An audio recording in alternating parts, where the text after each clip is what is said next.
Yahushai, wherein God willeth more abundantly to show unto the heirs of promise. Who's that? That's the nation of Israel, beginning with the elect. The heirs of promise. Heir means someone who's set to inherit something.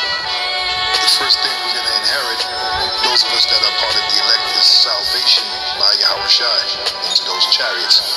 Then we're going to inherit those new bodies that the Apostle Paul talked about. As a matter of fact, the Apostle Paul said in 1 Corinthians 15, we shall be changed in the twinkling of an eye. Like that, we're going to get these new indestructible bodies. In other words, we're never going to die. Death is going to be a thing of the past. So we're going to be like gods. Psalms 82 and 6.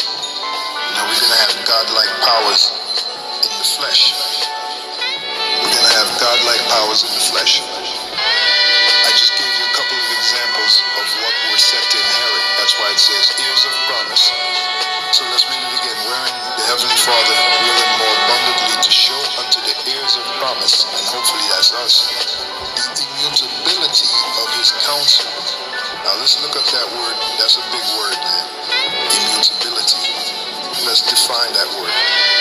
Immutability comes from the word immutable. It says unchanging over time or unable to be changed. So the Heavenly Father's word is unable to be changed. It cannot change. I am the Lord, I change not. Therefore ye sons of Jacob are not consumed. Even from the days of your fathers ye are gone away from mine ordinances, and have not kept them. Return unto me, and I will return unto you, saith the Lord of hosts. Seek ye the Lord while he may be found. Call ye upon him while he is near. Let the wicked forsake his way, and the unrighteous man his thoughts. And let him return unto the Lord, and he will have mercy upon him, and to our God, for he will abundantly pardon. For my thoughts are not your thoughts, neither are your ways my ways, saith the Lord. For as the heavens are higher than the earth, so are my ways higher than your ways, and my thoughts than your thoughts. For as the rain cometh down, the snow from heaven, and returneth not thither, but watereth the earth, and maketh it bring forth and bud, that it may give seed to the sower and bread to the eater, so shall my word be that goeth forth out of my mouth. It shall not return unto me void, but it shall accomplish that which I please, and it shall prosper in the thing whereto I send it. For ye shall go out with joy, and be led forth with peace. The mountains and hills shall break forth before you into seed, and all the trees of the field shall clap their hands.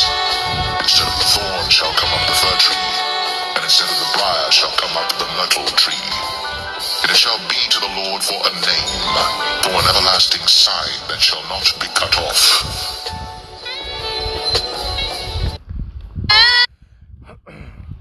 All right, Shalom. First and foremost, I would like to give all praise, honor, and glory unto Yahweh, by Hashem, Yahushai, by Hashem, Kakwadash. Double honors unto the apostles and the elders of GMS who rule well, teach well, being great examples to us younger brothers. And peace and blessings, salutations to the hopeful lake out there pushing his word in truth and in sincerity across the four winds in the name of Yahweh Bashim Yahushai, pushing to get up out of here. Shalom to the hopeful lake, the believers, the listeners whom have came back to the obedience of the scriptures through faith in Yahweh Bashim Yahushai. Alright, and what I want to get into today, the lesson dealing with the responsibilities of rulership. Okay, the responsibilities of rulership.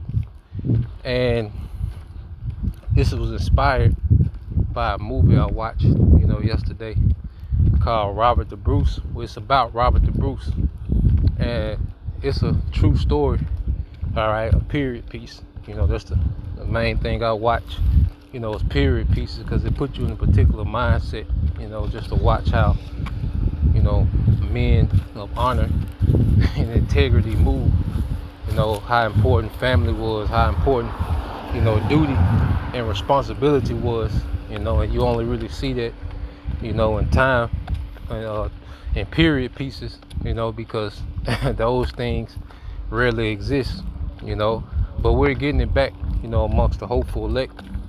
This is part of us being developed in the truth, getting back to a righteous way. But it's about this Scottish king in the 11th centuries, and just a little history on Scotland. A lot of times, they will be under, British rule, and the British, rule with oppression. And what will happen? You will have revolts, from the Scottish, all right, which they were Jakes, okay, and sometimes the revolt will get put down, sometimes they make leeway. Well, Robert the Bruce was a king of the Scots that, a lot of the common folk looked up to, and he led, battles against the British, and he was losing. He lost about 6 battles. Men morale was low, and what he did, he sent them home. And he pretty much went, put himself in exile. Okay, and ultimately what he was doing, he was escaping, trying to escape their responsibility. Because one thing we have to understand, hey, when we say we're going to be put in rulership of the earth, well, we have to look at it in this way as well, okay? Because we look forward to being joint heirs with Yahweh. But see, we're going to be given responsibility of the earth, okay? And this captivity was supposed to make us appreciate our responsibility, to take our responsibility serious, all right? Because we see what happens, okay, when we don't take our responsibility as the sons of God serious, man. Okay, we end up the bottom of the bottom, okay, under the worst heathen, all right, created, Esau, Edom, okay. But what happened, going back to the movie, so it's a pretty good watch. I think it's on Prime, called Robert the Bruce, if you brothers, into period pieces. But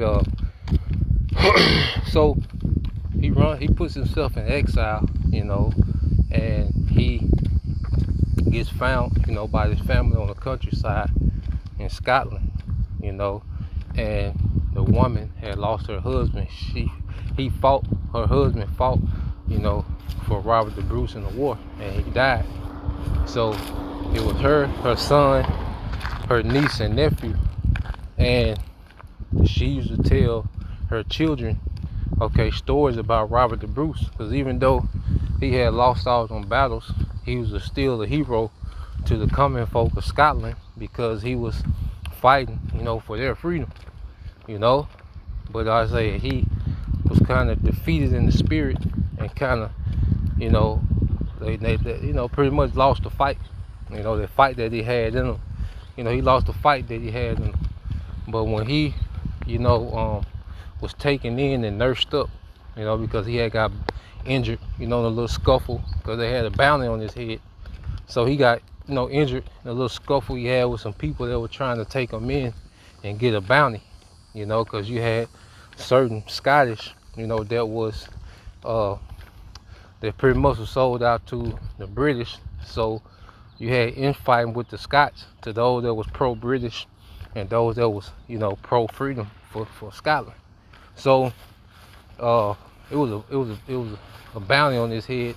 So he had got to a scuffle, and he got injured. So the family on the countryside that took him in, the woman, nursed him back up, to health. She took good care of him. And, he was really trying to retire there, but the woman was like, nah, don't let, what my husband did in vain. You see, because he was still trying to, remove himself from their responsibility. And he told her, it's another thing too, to show you how important a woman's role is, within the stability of a nation. But he told her, because she took such good care of him. So he told her, if we would have had women like you on our first campaign, we would have been one, because she had a very nurturing spirit. She was wise when it came to healing wounds, you know, and she just had that very, you know, nurturing, caring spirit, you know, which that type of spirit, you know, really, you know, empowers men. You know, not only do they have the wisdom to heal the physical wounds, but that nurturing spirit of a woman, you know, that caring spirit that a woman can have, you know, can just empower men. You know, it pretty much empowers men. So he told her, like, we had women like you, you know, we would have been, you know, won this war. But nevertheless, you know, he comes to the conclusion, you know, by being with that family, he remembered what he was fighting for. You know, those families, all those families that was looking up to him, you know, for some hope and freedom, you know, and then he got reinvigorated, you know, to go back out to the war. So I say it's a pretty good movie, you know, good period piece, you know, for you brothers, you know, that's into that, called Robert the Bruce, all right, about this Scottish king, you know. And from what we have to understand, you know, when you go back to Adam, matter of fact, let's get it. It's in Genesis 2. Okay. It's the book of Genesis, chapter 2.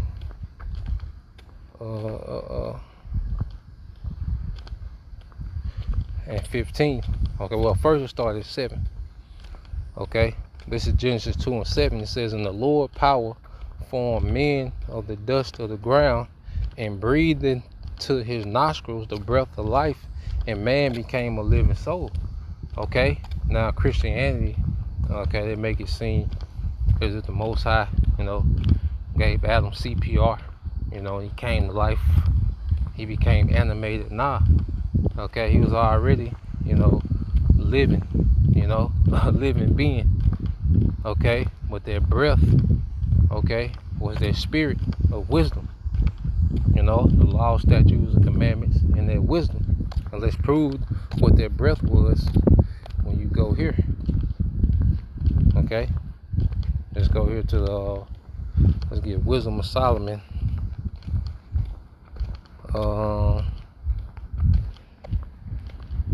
chapter 7.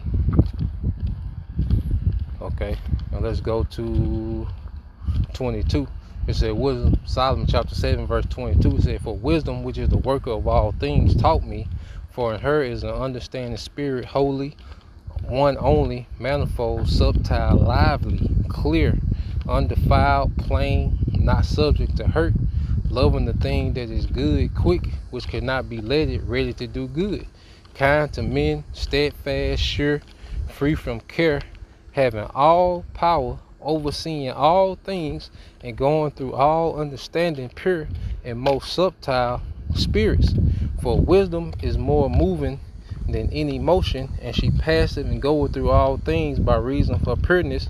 For she is the breath of the power of the Most High, all right, and a pure influence flowing, okay, from the glory of the Almighty. Therefore can no undefiled thing fall into her." So Adam was given all of this, okay, and when he was given this, it came with what? Their responsibility, okay, because as we're going to read down, he was given all this wisdom, this understanding to be subtile, okay. And you can say the pure influence, because Adam was supposed to rule under the pure influence of the Most High, okay. Adam was supposed to be an extension of the Lord's influence in the earth, okay. He was responsible for that, you see. But what happened? He became defiled, because as it said, no defiled thing will fall into her, okay. So through the serpent beguiling Eve, okay, and Eve, all right, pretty much beguiling Adam, okay, we fell away from rulership because we fell away from our responsibility, man. Okay, so when you read here back in Genesis 2 and 7, says, "And the Lord, all right, Yahweh Bashim Shai, power, formed man of the dust of the ground, and breathed into his nostrils the breath of life, and man became a living soul." Now, when you jump to 15, why was he given that breath? And the Lord power took the man and put him into the garden of Eden to dress it and to keep it. So let's get this word. Okay. He was given that wisdom. Let's get dress. I ain't never looked at that word dress. All right. Or dress. Okay. Which means to what? To work, to serve. Okay. To labor. All right. To serve with Levitical service as a priest. Okay. To serve with Levitical serving, a priest. All right. And then we go here to keep, which is the Hebrew word shamar. All right. Which is what? To keep, to guard, to observe, to keep watch and ward, to protect, to save life. Okay? Adam's responsibility, okay, was to rule the earth with the wisdom, that breath from the Most High, okay, and to be that pure influence of life in the earth. You see, that was his responsibility. Okay? And he fell away from it. You see? Same thing with Solomon. He had a responsibility to establish, okay, that wisdom of the Most High in the earth, which he did for a period of time. And then what? At the end, he fell away. Okay? So, the position that we in now is to make us appreciate, all right, the responsibility to really take it serious, man. And that's why when Yahweh Shai came back, okay, he was tapped in. You know, he knew he had to get it right. He fully took control. You know, he fully took ownership of his responsibility. Okay, so when he was in the earth, let's go here. Matter of fact, let's get this in Hebrews 2.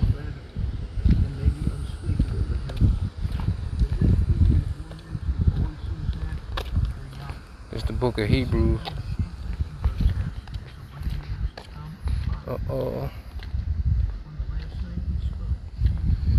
2, and I want to get straight to the point. Is it 14?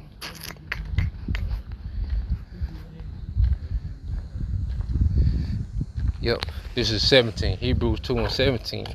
Wherefore, in all things, it behooved him, okay, to be made like unto his brethren, that he might be a merciful and faithful high priest in things pertaining to the Most High, to make reconciliation for the sins of the people. So when he came on Yahweh Shai, he was on a mission to get it right, and he fully, all right, took ownership of the responsibility given to him of the Father. Because you go into this word behooved, okay, it said he was behooved, and you go into that word in the Strong's G 3784, a philo.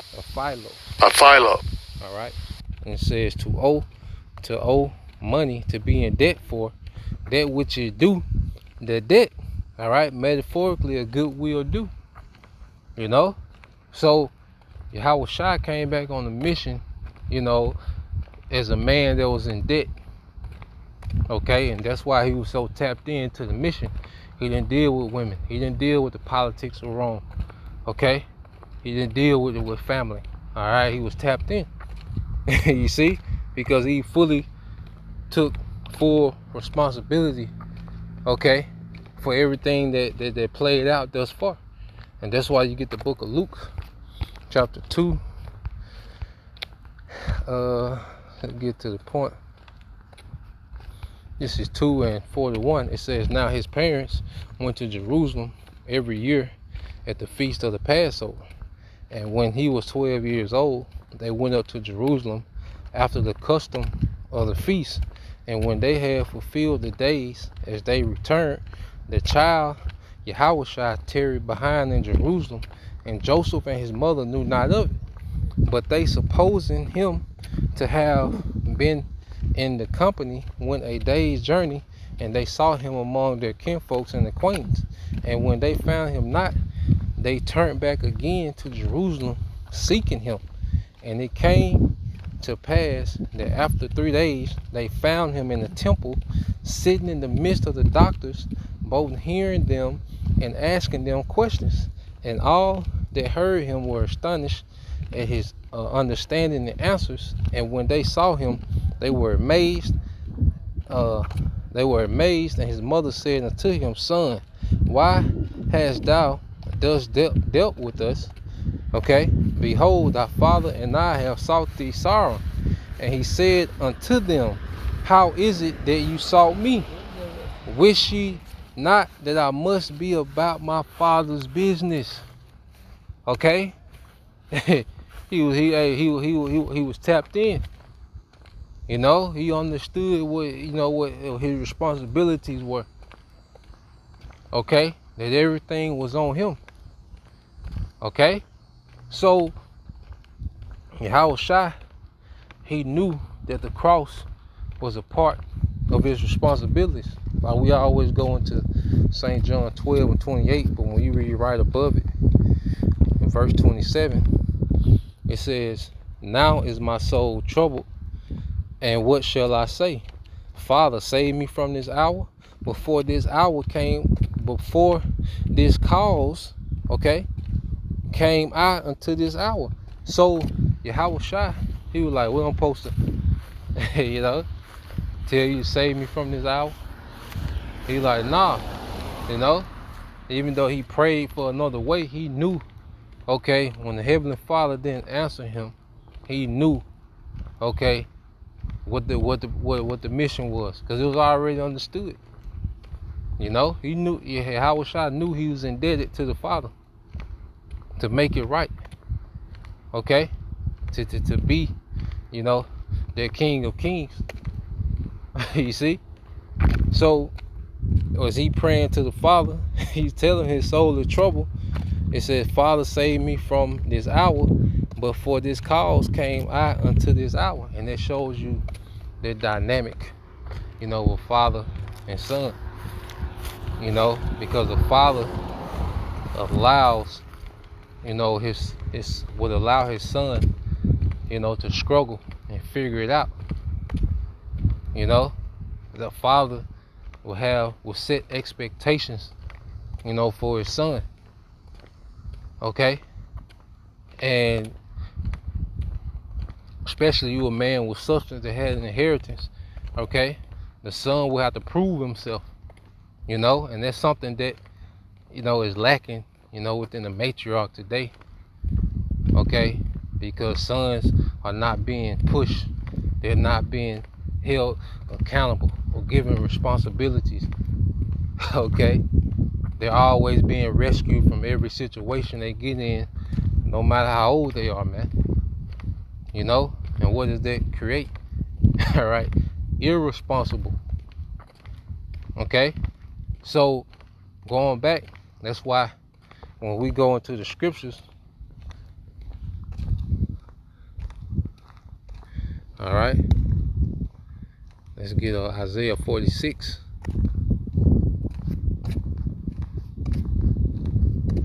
Isaiah 46 and 8.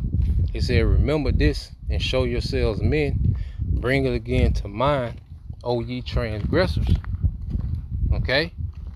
So that's a requirement of us, showing ourselves men in the truth, man. And the truth is really making us responsible, man. And we have to take this ministry serious, man. This is the most serious thing in our life, is this ministry, man. And everything we do should be geared around this ministry. And that's another reason I like watching those period pieces, because you get the concept of what it means to serve a king. Because that's a foreign thought and idea when we think about serving the king. Like, what does that mean? Because even going back to Robert the Bruce, those men, even when he went into exile, those men was just still gathering up troops. They were still training, and they was still on call. And when he popped back up, it was just like business as usual, man. Like, they was faithful to their king. Even in his weak moment, they was faithful to their king. Like, I'm like, damn, that's solid. Like, you watch them period pieces, you see a different type of loyalty that don't exist in this age. You see a different type of honor and integrity amongst men, that don't exist in this age, man. You see a type of duty, sense of responsibility and duty that don't exist in this age, man.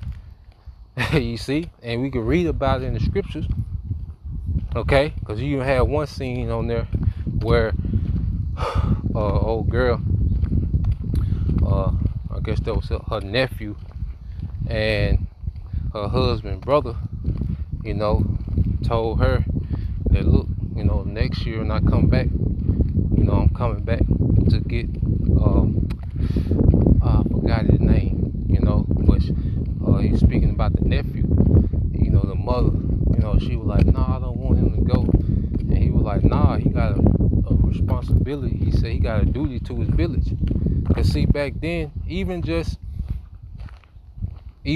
cause everyone has responsibility. Even if you're not the ruler, okay, you know, the nobles, they have the most responsibility, but everybody had responsibility, man. Okay, but pretty much he was telling her, like, look, he got a duty to his village. You know, he can't just be up here cooped up with you all day. You know, like you have in the matriarch. You know, men just cooped up under their goddamn mamas, man. And I, you know, even though I stayed with my mother, you know, for a while, I never was just on her heel like that, man. It was the exact opposite. She had to come find me, man. You know, I was, you know, adventurous. I was out, you know. I never, you know, that shit was like torture, man. Like when she mess around, get hold to me, have to go to the shopping, and man, that shit was like a torture, man. You know, I never was just on my mama heel like that, man. You know, but anyway, she was you know, pouting and shit, and he was like, look, he got a responsibility to the village. You know, like he got to earn his keep. And see, he was doing an apprenticeship as a blacksmith, and he was getting pretty good.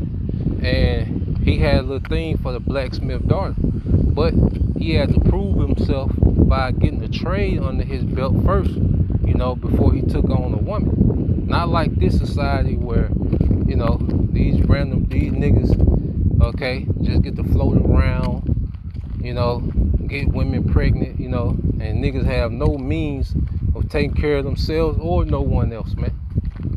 Nah, man, you had the responsibility to the community you was in. Okay, it was your duty to be, all right, have some type of trade, okay, to be a producer as a man. It was your duty as a woman to be a woman, okay, to fulfill womanly duties. That was your responsibility to the community, man.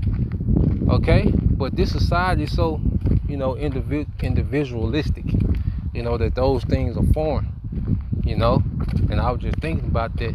And then you look at how society is now, like the matriarch is so ass backwards, you know, just be peeping stuff and looking. And the matriarch trained women to be independent, to be go-getters, okay, to be, you know, to self-sustain themselves, okay. They push the women to be adventurous, okay. But then they baby the men to where the man is a forever dependent, okay. That's why a lot of these men, they leave straight from their mother house, and the only way that they can survive in the world is if some type of woman take care of them, you know, because they get baby and see the woman babies the son even when she thinks she not babying. You know, the woman don't see it, you know, but she baby them boys even when she thinks she not babying them, you know. And it just makes them so dependent and enables them so much to where they just be dependents their whole life. But the woman, the women, you know, she be the one to go get their degrees and get these, you know, high salary jobs, and, you know, be out on her own and have her own car and travel and do this. But really, that's the men supposed to be doing that, man. But that's just how ass backwards you know, the serpent and the matriarch, you know, got everything, man. You know, that's something I was thinking about too. But going back to it, let's get this in Isaiah, because Yahweh Shai, you know, it was always, you know, meant for him, you know, to bear the responsibility of the nation, you know, and even his reincarnation was building him up, you know, for his eternal position, you know. And this last reincarnation that we're in, okay, it's gonna complete us for our eternal positions, man, to rule with Yahweh Shai. This is Isaiah 9:6. It said, for unto us a child is born, unto us a son is given, and the government shall be upon his shoulders. Okay? And when something is on your shoulders, you are bearing all the weight of it. Okay? you are bearing the weight of whatever that is on your shoulders. That's a responsibility. Okay? That's why Yahweh Shai said, look, if you can't bear your cross, if you can't bear your responsibility, you're not worthy to be my disciple. Okay? If you're not able to shoulder, you know, the burdens that I'm going to put on you, you're not worthy to be my disciple. You see? So whatever office, you know, and the afflictions that we have, is for us to bear it. You know, like each individual man, you know, has to bear and shoulder their own responsibilities in this thing, man. Okay?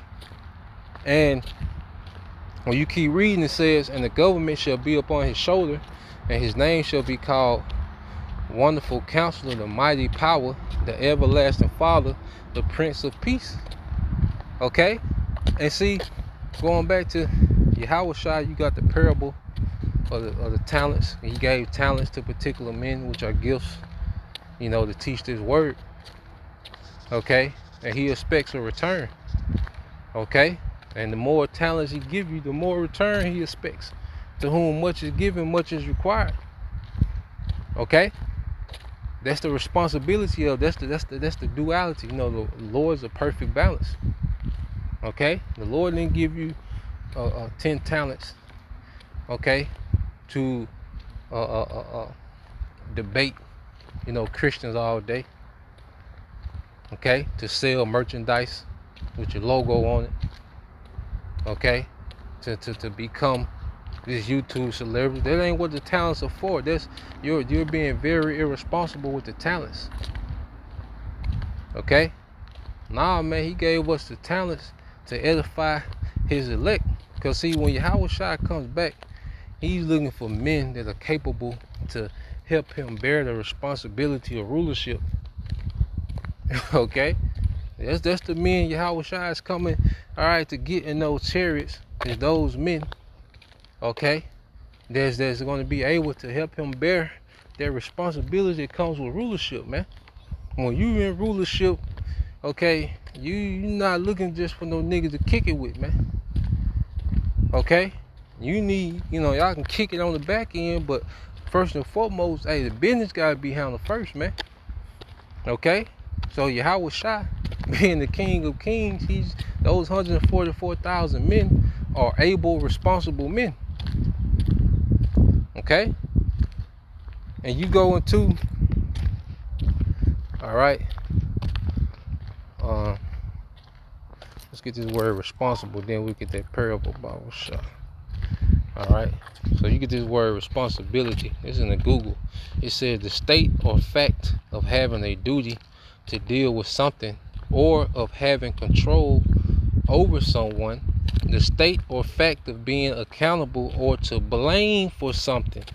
The opportunity or ability to act independently and make decisions without authorization. Okay, and all three of those definitions apply to the characteristics that Yahweh Shai wants, okay, within the men that he's coming back, all right, to deliver.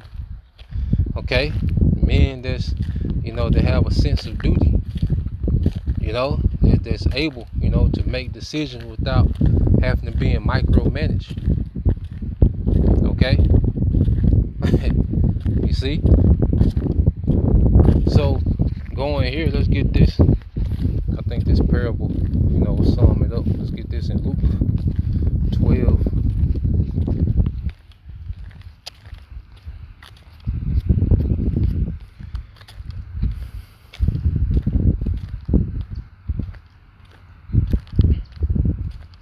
Alright, this is Luke 12 and 35. It said, let your loins be girded about and your lights burning, being on fire for this thing, man. Like this the honor, what an honor it is to serve the Yahweh Shai, man. Like that's so real. Sometimes you think about it, like, man, am I serving Yahweh Shai? Like, like King David, like, who am I? When the Lord said that he will always have a son, okay, that would sit on his throne, which ultimately he was speaking of Yahweh Shai, okay, and King David, like, who am I, that I'm even considered, you see, but as men, you got, brothers, we gotta really consider, like, man, we get to serve Yahweh Shai. What an honor, what a privilege. Okay? And that's why, and when you in favor with the king, like certain little pleasures, oh man, that's gonna be light work. That's gonna be light work. And that's why we have to move more like Yahweh Shai. He was tapped in, man. He really, withdrew himself, from a lot of the typical, family affairs and, like I said, politics. He withdrew himself from these things and he really took on his responsibility to be that sacrifice, man. And as we live, we're those living sacrifices, man. Verse 36, it says, and ye yourselves like unto men that wait for their Lord when he will return from the wedding, that when he cometh and knocketh, they may open unto him immediately. Always ready, man. Always in that mindset, of Yahweh Shai returning, constantly, having our houses in order, so when the king returns, the Lord returns, hey, we ready to go. You see? Verse 37 said, blessed are those servants whom the Lord, when he cometh, shall find watching. Verily I say unto you, that he shall gird himself and make them to sit down and meat, and will come forth and serve them. And that's the highest honor you can have for a king, to invite you to the feast, and the king serve you himself. And that's just Yahweh Shai way of saying, that the men that are responsible with this truth, with this word, okay, who really have a sense of duty in this thing, those men are going to have the highest honor. The same shall be great in the kingdom of heaven. All right, verse 39, it says, and this know, that if the good man of the house had known what hour the thief will come, he would have watched and not suffer his house to be broken through. Be ye therefore ready also, for the Son of Man coming at an hour when you think it not. Then Peter said unto him, Lord, speakest thou this parable unto us, or even to all? So now he gets into it. It says, and the Lord said, who then is that faithful and wise steward, whom his Lord shall make ruler over his household, to give them their portion of meat in due season? Blessed is that servant whom his Lord, when he cometh, shall find so doing. Yeah, because when the Lord of a house, would go off, let's say he went to a feast, he was going to be gone a couple of days, or even he was going to go on a long business trip and he's gone for months, maybe a year or two, okay, and he will leave the steward to handle affairs, and the steward, okay, will be entrusted with the daily affairs, okay, rationing out the daily distribution of, food, okay, wine in due time, okay, keeping, the business intact, the revenues, keeping good business relations. Okay, the steward had to be very responsible, man. Okay, of the day-to-day affairs, and then Yahweh Shai has entrusted us to be responsible of the day-to-day affairs of the ministry, man. You know, being on point in the spirit, staying sharp in the word, you know, researching, being watchmen, looking into these things. You know, that's a real responsibility. Like Yahweh Shai got that expectation, you know, for his men, every brother according to their portion.